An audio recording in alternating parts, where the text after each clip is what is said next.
Well, I'm leaving on a jet plane, don't know when. Oh, hey, Otho Gold here. Just returned from our nation's capital yesterday and just had some harrowing experiences. You know, airplane travel these days is just as squirrely as can be. But, you know, I got there 2 hours early at the airport and waited around in the gate area right up until 15 minutes before boarding time, and then we see a flashing summons there saying your gate's been changed. Now I'm in Terminal A and I got to get to Terminal C in 15 minutes. So you know what that's like. Otho takes off at a full gallop and he's just as incivil as he can be, saying, "Get out of my way, Otho Gold is coming through." But I got to the gate in time, and then the next thing I know, all kinds of other indignities had to be endured.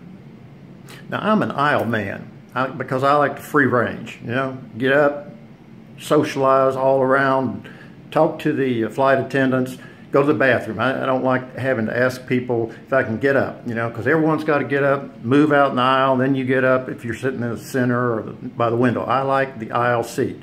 But the aisle seat sets you up for some problems because, now, let me show you here. There are always some people that come in with big booties, you know, and they're walking down the aisle and their booty is just bumping everyone as they move down the aisle. I just hate that.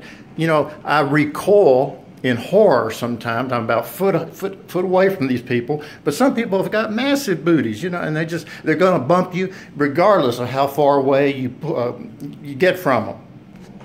Oh, and then you got the backpackers, you know, people that got 50 pounds in a backpack, and they're coming down the aisles, and they're going to be turning. They're totally oblivious to all this stuff sticking out, and it swings right into the seat. Invariably, the bump hitting my head, and it makes me really angry. Lack of civility, total lack of civility. So then the next indignity that occurs, since I got on the plane early, I had a, what are they called? Anyway, it was the second seating assignment. But I got on early and I'm sitting there waiting to see who the next two people are that are going to be sitting in my row. Well, this big, beefy guy, good gracious, Lord, he could have played for a defensive tackle for the Chicago Bears. Big fella, big, meaty. He was sitting right beside me. Well, he sat down and he splayed his legs out, and I swear his thighs were as big around as my chest. And he was taking up 1/3 of my seat. Both his arms and legs were extended into my seat, and I thought, oh Lord, this is going to be a long flight, goodness gracious. And besides that, he wasn't wearing deodorant. You know how Otho feels about stink. Okay.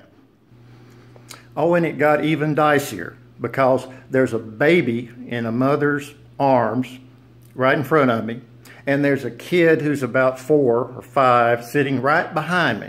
Well, now this kid is constantly kicking the back of my seat, constantly, and I endured that for as long as I could, and I finally turned around and made a face. I said, "Please stop kicking my seat." Well, the mom gave me a stink eye. But I had to let him know that was just inappropriate behavior. And then the baby in front of me, it's a mom, dad, and 2 small children. But the baby starts screaming at the top of its lungs. And this screaming, it goes on and on and on. I swear to you, do not ever travel without earplugs. I had forgotten my earplugs, but Lord, I needed some on that occasion because I put up with it, but it was excruciating. And I know some of you who traveled, you know what I'm talking about.